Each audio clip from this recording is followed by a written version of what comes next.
다음에 두 번째 알아야 될 거. 공기 속에 제일 많이 들어있는 이 5가지 성분들의 공통점은 뭘까요? 이 5가지 성분들의 공통점. 질소, 산소, 아르곤, CO2, 네온. 얘네들의 공통점. 공기 속에 많이 존재하는 성분들의 공통점.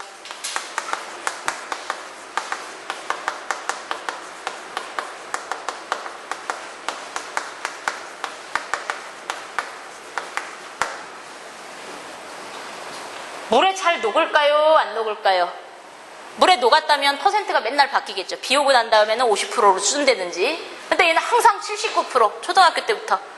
얘는 항상 21%로 배운 이유는 물에 잘 안 녹는 물질이기 때문에 그래요. 그래서 그거를 유식한 말로 용해도라고 하죠. 그래서 용해도가 작은 물질들이다. 물에 잘 안 녹는 물질들. 그 다음에 두 번째는 수명이 길어요. 체류 시간이 길다. 그러니까 오랫동안 대기에 남아있다는 거죠.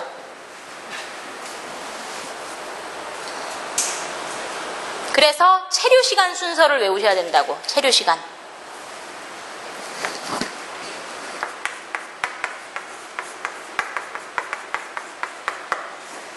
체류 시간의 순서.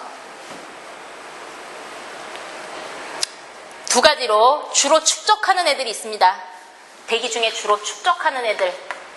맨 처음에 배웠죠. 몇 쪽 애들이라고?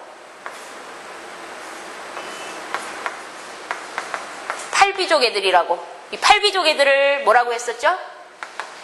비활성 기체, 불활성 기체. 얘들은 화학 반응을 하지 않는 영생을 사는 애들이라 했습니다. 그래서 주로 축적하는 애들은 첫 시간에 배웠던 8비족이에요. 누구 있어요? 헬, 네, 아, 라도는 대기 중에 별로 없으니까 빼고. 헬레아 크크라. 그래서 헬레아 크크라 찾아보면은 우리 표에 축적이라고 써 있을 거예요. 축적 이렇게 써 있는 애들이 바로 이 8비족 애들이에요. 헬은 뭐? 헬륨. 네는 네온. 아는 아르곤. 크는 크립톤. 요 크는 크세논. 요즘은 뭐라고 부른다고? 제논. 두 글자로. 그래서 8비족은 주로 축적하는 애들. 그러면 얘네들을 제외한 이제 수명, 체류 시간 순서를 외우셔야 되는데, 요 순서로 외우시면 돼요. 공기 속에 들어있는 순서가 체류 시간 순서입니다. 그럼 체류 시간이 제일 긴 애가 질소겠죠. 질소. 그래서 체류 시간 순서,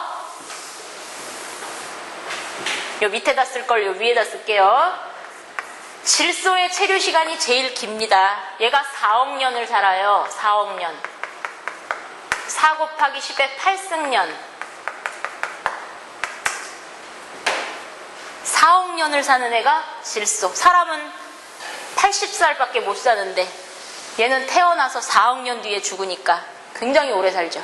그 다음에 2위가 산소겠죠. 산소. 6,000년 살아요.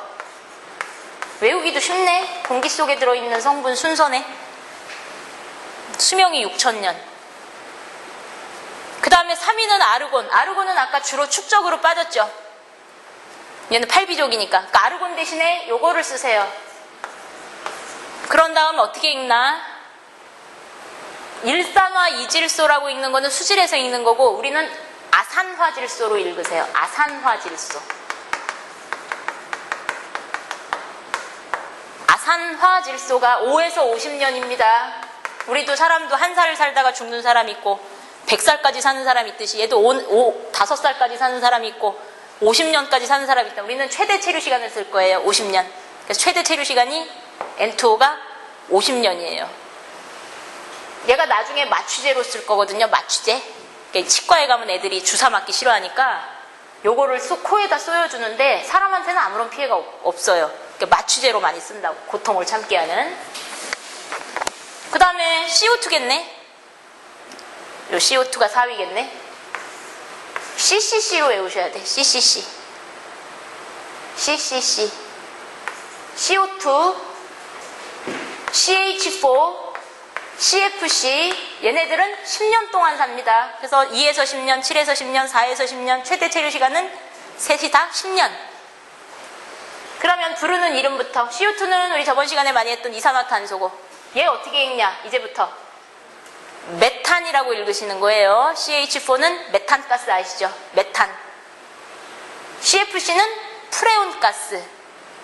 다음 시간에 배울 프레온가스. 오존층 파괴 물질로.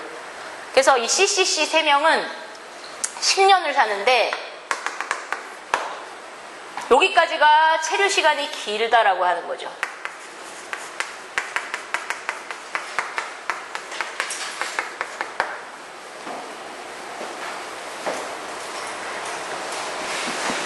성경책에서 가장 오래 산 사람이 누군지 아세요?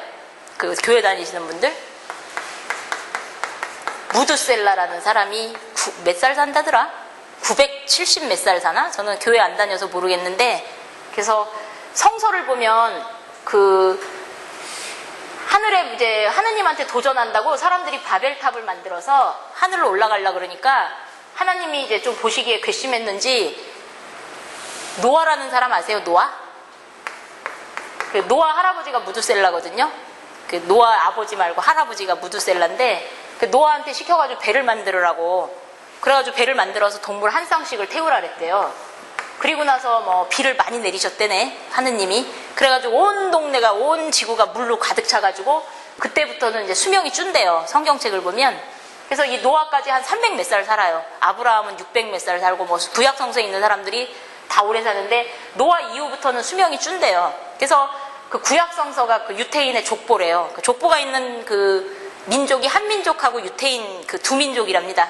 그래서 이 성경책이 걔네들의 족보라고 하는데, 그래서 거기 보면 뭐 누가 누구 낳고 누가 몇 살 살고 뭐 이런 거 다 나온다면서요. 구약 성서 보면.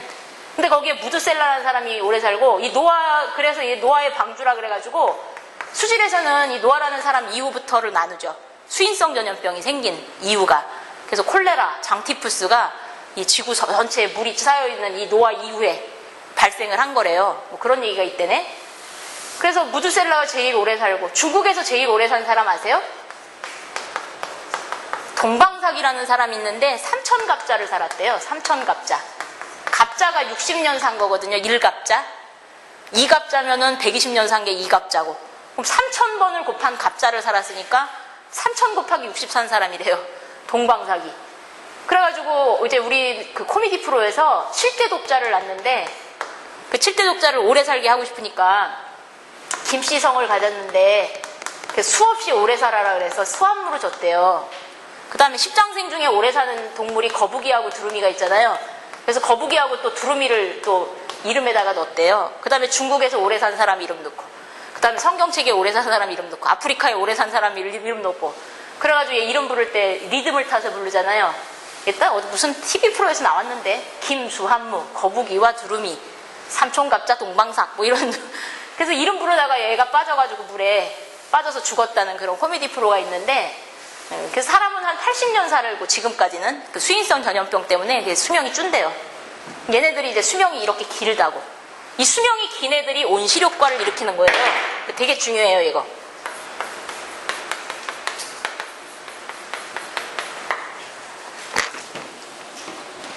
온실효과라고 해서 나중에 이제 챕터 8 정도에 나올 텐데요. 지구가 뜨거워지는 현상이죠.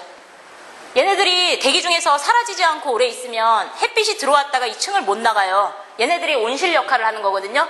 그럼 온실효과 물질 7개 중에 지금 4가지를 지금 배운 거예요. 온실효과 나중에 배울 때 그 7개 중에 4가지를 만약에 제가 물어보면 얘네들 대답하셔야 돼. 얘네들이 온실효과 일으키는 애들입니다. 체류 시간이 긴 애들, 대기 중에 오래 남아가지고 온실 역할을 하는 애들이 바로 이 동그라미 친 애들이라고.